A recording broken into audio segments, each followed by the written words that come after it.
Ramir Boulder po, narito muli. Ito na po, ang mainit na balita ngayong Sabado.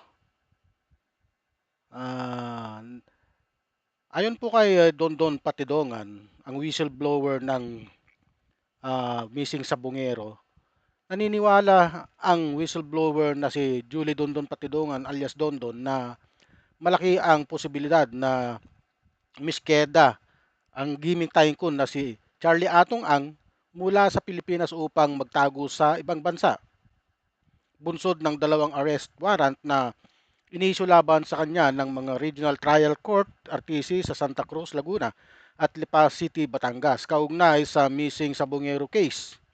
Hindi basta-basta susuko yan katulad ng sinabi ko dati. Dagdag panit Patidongan na dating nagsilbi bilang security officer ni Ang sa Parayam sa DCWB ngayong Sabado, Enero 17 ng umaga.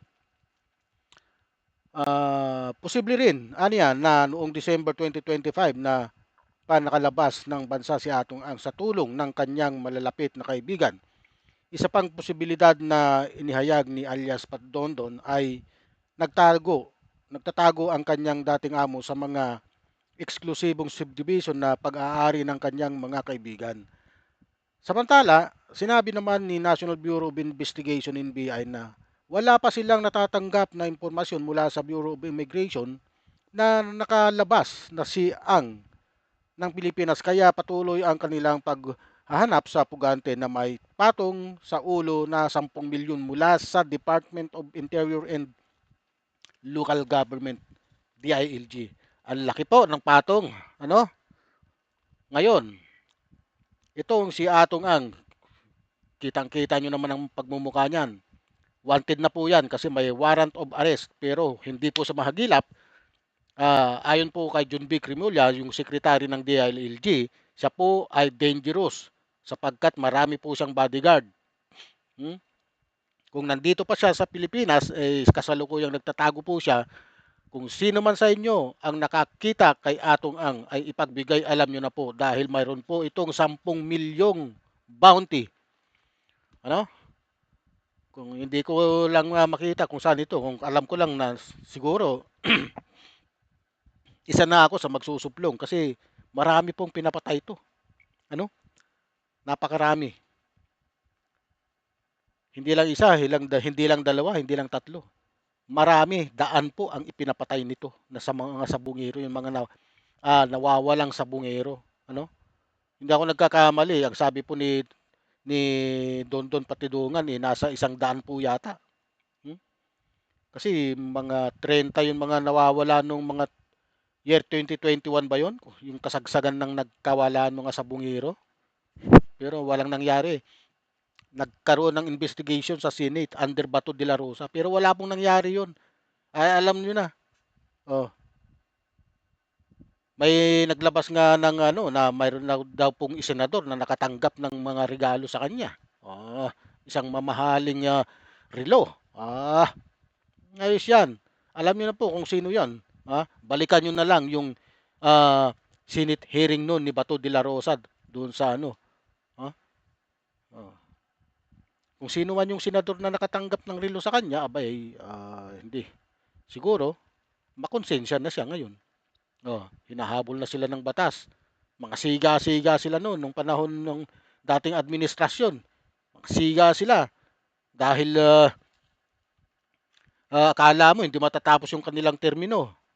Nagtapos na rin. Ginagamit ni Atong ang kanyang pera upang proteksyonan siya ng kanyang salapi. Biro mo, laki ng kita niya nung panahon ng isabong. 1 bilyon, isang araw. Ilang taon yun? 3 taon yun. Magkano yan? 1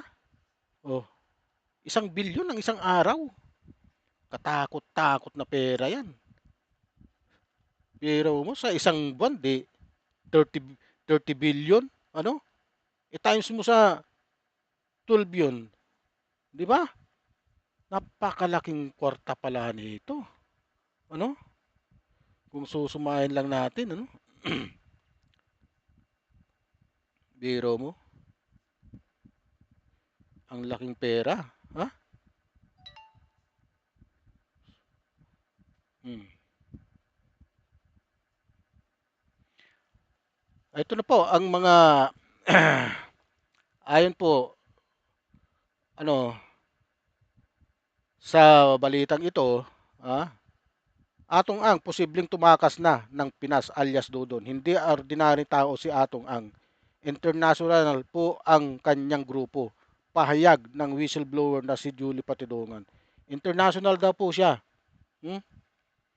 Kung may dalawang arrest warrant,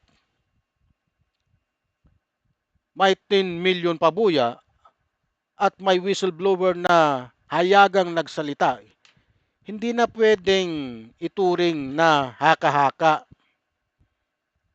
no? Haka-haka lang ang lahat. Ang patuloy na hindi pagharap at pag-ulat ng posibleng pagtatago o pag-alis ng bansa ay nagpapabigat ng hinala hindi dahil sa chismis kundi dahil sa takbo ng pangyayari. Sa puntong ito, ang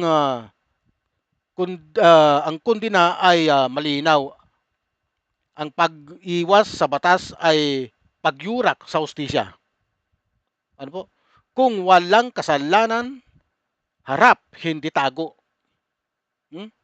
Ang kapangyarihan ay at yaman ay hindi dapat maging panangga laban sa pananagutan, lalo na sa kasong may nawawalang buhay at nawawalang sagot. Hindi hindi hinuhusgahan ng publiko ang hatol. Hinihingi lang nila ang pagharap dahil ang tunay na inosente hindi tumatakbo. Atong Ang, magpakita ka na kung sino ka man ay kung saan ka man naroroon, hindi ka makakatakas sa batas. Sa totoo lang, walang sino mang makakatakas sa batas lalo na nagkasala ka. Nagkasala ka, harapin mo kung tunay, kung wala ka talagang kasalanan, ipakita mo. Ano? Ilahad mo sa husgado na wala kang kasalanan dahil diyan makikita kung wala kang kasalanan. O, di ba, Atong Ang? Paano na itong mga namatay? Pinapatay mo. O, di umano, sabi ni Dondon Patidongan, ikaw daw. O, okay? Protektado ka ng salapi mo, pero hindi ka habang buhay na maproprotektahan yan. Sa totoo lang. Kaya kung ang maganda, ang makabubuti sa'yo, sumuko ka, harapin mo ang kaso mo. Ganun lang po yan kasimple. Kasi kung ginawa mo man yan, dapat mong pagbayaran. Pero pag hindi, mapapatunayan sa hukuman yan. Mapapalaya ka kung talagang hindi mo ginawa. Okay? Huwag niyo pong kalimutan, like, subscribe, and share sa aking YouTube channel, Ramir Boulder. Pati na rin po ang aking Facebook page. Maraming salamat po.